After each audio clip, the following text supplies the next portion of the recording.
Muy buenas tardes, nos encontramos aquí para entregar el material de la tercera unidad. Pido mil disculpas porque debió de haber sido enviado la semana pasada, pero como ustedes recordarán, era semana de revisar tareas, de entregar las notas, tanto a ustedes como a los estudiantes, como también se entrega a las autoridades de la carrera. Entonces, la verdad que hubo mucho trabajo que hacer. Preferí no interrumpir su fin de semana y estoy cumpliendo hoy día con la entrega de la primera semana de la tercera unidad, y en los días posteriores de esta semana entregaré lo que corresponde a la segunda semana de la tercera unidad. Como ya sabemos, nuestra materia es teorías y sistemas de la psicología. En esta unidad vamos a ver la trayectoria de la psicología en España, tendremos la introducción historiográfica y la psicología ético-teología antigua y bajo medieval del siglo I al XII. ¿Sí?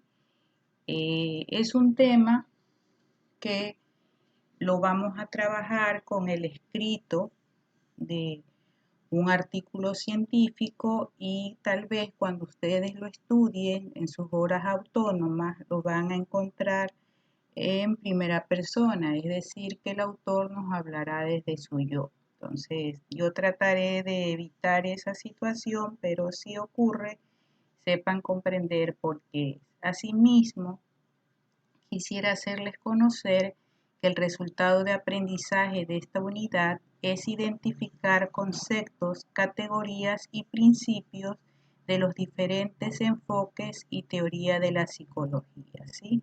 Entonces nos vamos a ir un poco a la introducción historiográfica. Vamos a pasar y trayectoria de la psicología en España. Vemos aquí la bandera de la República Española, y como ya sabemos que en el compendio nos expresa que hablaremos de Mariano Yela, uno de los maestros disputados de las actuales generaciones de la psicología, quien falleció al comienzo de lo que prometía ser una rica y madura etapa de retiro de los deberes académicos. Volvió a Madrid tras ampliar estudios con algunos de los grandes investigadores americanos, aún reciente el final de la Guerra Mundial. Se puso en contacto con el doctor José Germain, quien era un psiquiatra y psicólogo, discípulo de Ortega y Gasset, otro gran hombre de ciencias que luchaba por reconstruir la tradición de la psicología entre la guerra civil, que había reducido al país de España en escombros. El joven licenciado animó a su nuevo mentor a convocar a todos los psicólogos del país para emprender la tarea de impulsar de nuevo los estudios. Germain invitó a sentarse a su nuevo colaborador en la mesa frente a él y añadió que ya estaban todos reunidos, esto entre comillas, es decir, que el trabajo era entre los dos. Esta historia parece más o menos que ocurrió hace medio siglo.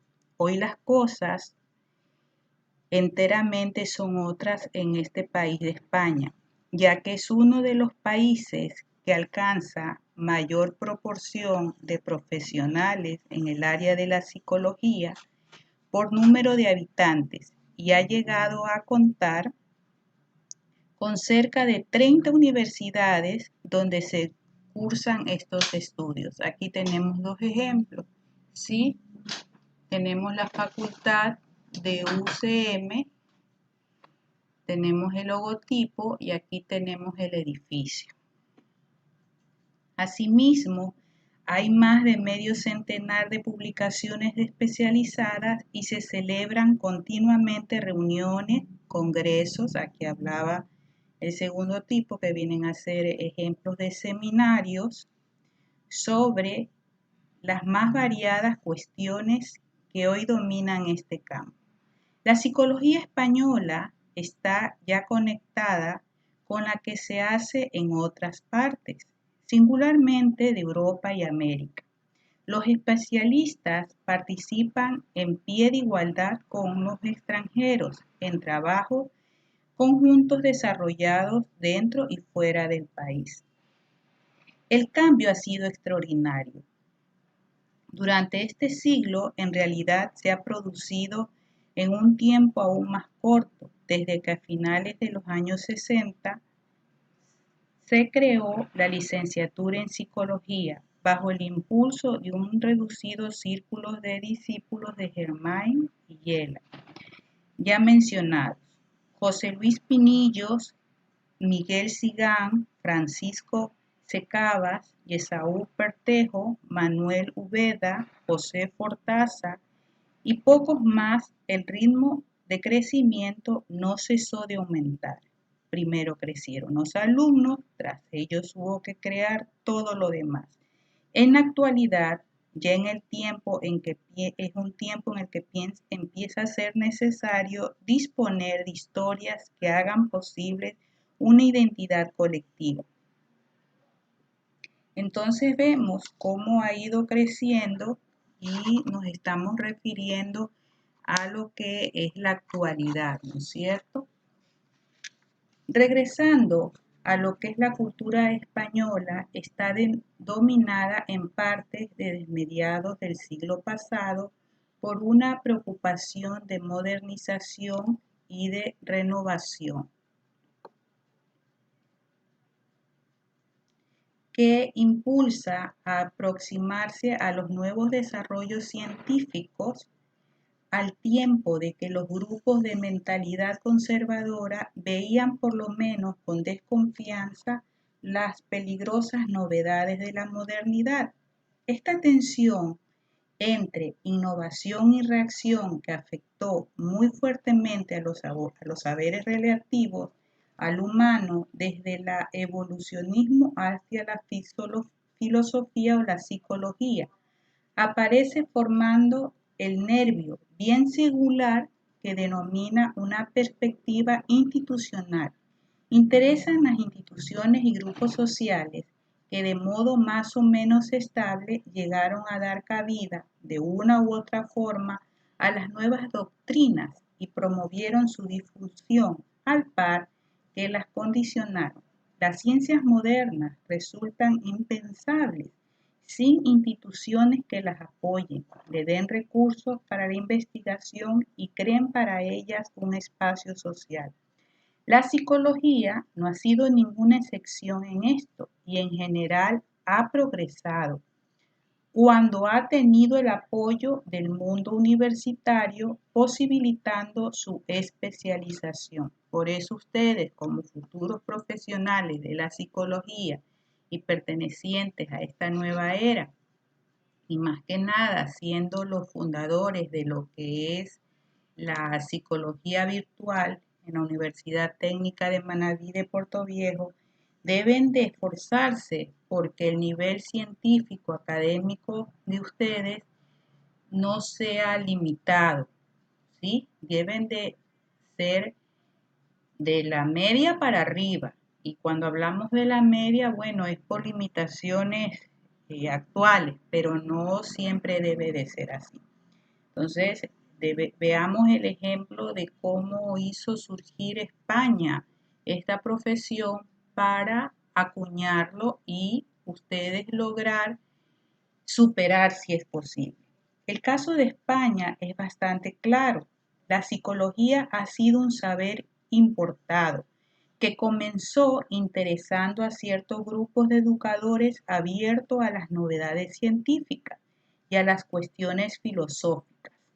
Entró sobre todo como un tema intelectual especialmente apto para permitir una reflexión sobre el hombre con una base empírica actualizada. Más tarde pasaría a ser visto como un saber técnico apto para ser aprovechado en cuestiones aplicadas relativas a las necesidades sociales. y solo en tiempos muy recientes se ha llegado a la conjunción de una dimensión científica con otra profesional y operativa. Dimensiones, ambas que son esenciales en la realidad de la psicología de nuestro tiempo. Los libros al uso suelen hacer nacer la psicología científica en el año de 1879, fecha convencional al tiempo que simboliza que correspondería a la fundación del Laboratorio de Psicología Experimental de la Universidad de Leipzig, donde se hizo el primer laboratorio experimental por Wilhelm Wundt. Lógicamente, en estos años finales del siglo, cuando empieza a advertirse aquí signos de la novedad de los tiempos, el grupo de vanguardia lo constituyen los hombres de la institución libre de la enseñanza. La acción de los y de las instituciones fue sin duda una acción de renovación social que tenía como pilares fundamentales el proyecto de una educación nueva, una integridad moral ejemplarizante y una admiración activa y estimuladora del conocimiento científico. Todo ello se tradujo en la creación de una red institucional muy amplia, ¿sí? Muy amplia, de un espectro que alza buena parte de la renovación cultural del siglo XX. La institución misma, que es en el año de 1876, como centro educativo creado por Francisco Giner y sus colaboradores y discípulos. Tenemos también el Museo Pedagógico Nacional en el año de 1882, durante muchos años dirigido por Manuel Cosio, íntimo colaborador de Giner. Va pasando el tiempo y vemos cómo van surgiendo ya escuelas, van surgiendo personas interesadas en esta nueva profesión y así sucesivamente vamos a ir avanzando y encontramos que entramos a lo que es la psicología ético-teológica antigua y bajo medieval del siglo I al siglo XII. Hasta el siglo XII es impropio hablar de una historia de España, ya que es de una prehistoria en el espacio geopolítico ibérico y sucede o son subsecuentes de las culturas romanas cristianas, visigótica, hispano-judía e hispano-musulmana. De las respectivas cosmovisiones de esta cultura derivan diversas reflexiones psicoantropológicas consecuentes a los planteamientos que en el orden moral, religioso o metafísico sustentan. Los datos historiográfico y bibliográfico existen, aunque escasos y parciales. Permiten inferir un cierto entramado teórico y doctrinal sobre diversas cuestiones psicoantropológicas, algunas de las cuales han suscitado interés, pervivencia multisecular. Psicoantropología hispano-romana hasta el siglo IV. La península ibérica comparte administrativa y culturalmente las directrices, concepciones ideológicas y valores antropológicos del Imperio Romano. Deudor, a su vez, hasta el siglo IV de la península ibérica,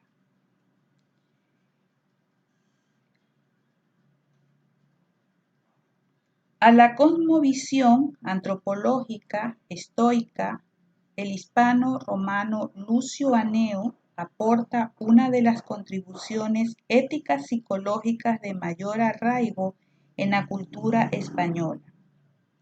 Los tratados ceniquistas analizan diferentes situaciones de la vida humana, de la niñez, madurez, vejez, indicando de manera insistente en los tópicos del dominio de sí mismo, en la constante vigilancia y el control de instintos y pasiones de la psiquis inferior, potenciando una orientación ascética humanística que exalta la liberación interior del hombre por el autodominio activo, racional y voluntario. Sus posteriores incorporaciones a los esquemas religiosos trascendentales del cristianismo garantizan la supervivencia y reactualización del ceniquismo en los periodos del humanismo en España y de lo que vendría a ser el barroco. El ámbito psicoeducativo. Tenemos aquí a Marcos Aurelio, ya que aporta el trato retórico, didáctico de peculiar sentido pionero en sus considerables memorias por referencia al contexto.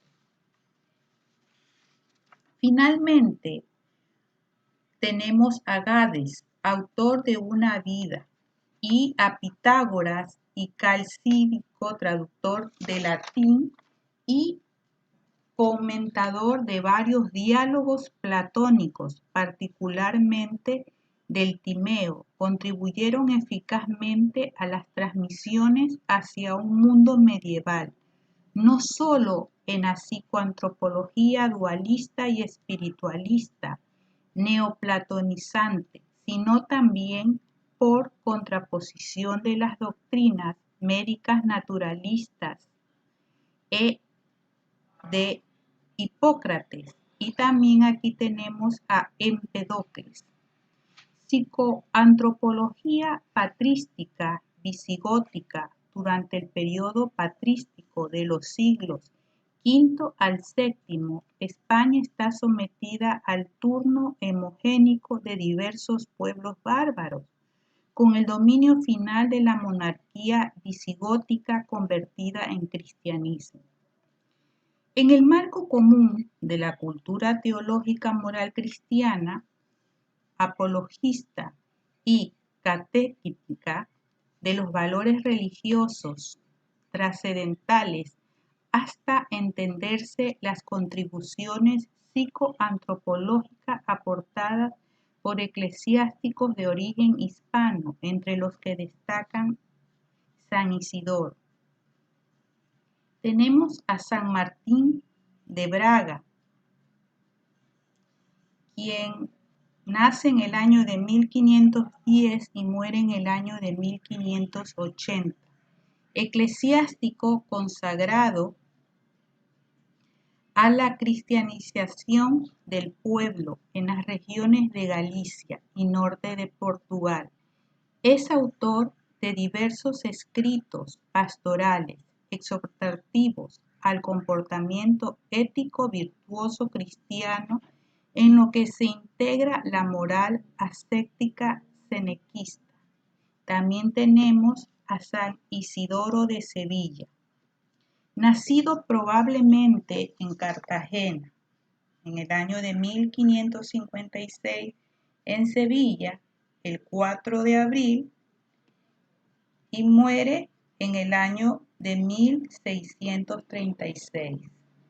Fue un eclesiástico católico, erudito, polímata, hispano de la época visigoda.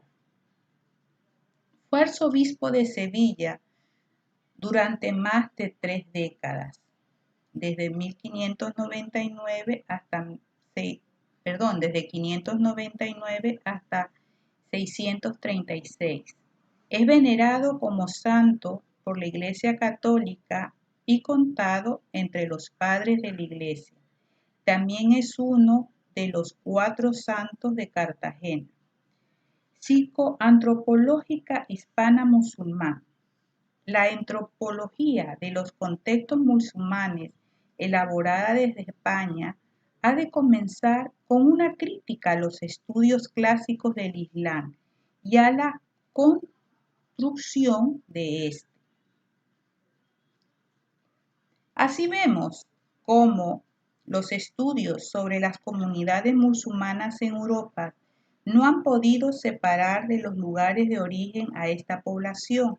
Al mismo tiempo, los antropólogos españoles europeos que trabajan en el norte de África en algún momento han terminado abordando también cuestiones que tienen que ver con diferentes aspectos de la inmigración o viceversa. A modo de marchamo de autenticidad, sucede que como si para escribir sobre el Islam en Europa pareciera lo más conveniente trabajar con la teoría generada en los contextos árabes musulmanes, más específicamente que musulmanes, y tener o haber tenido algún contacto etnográfico con ellos.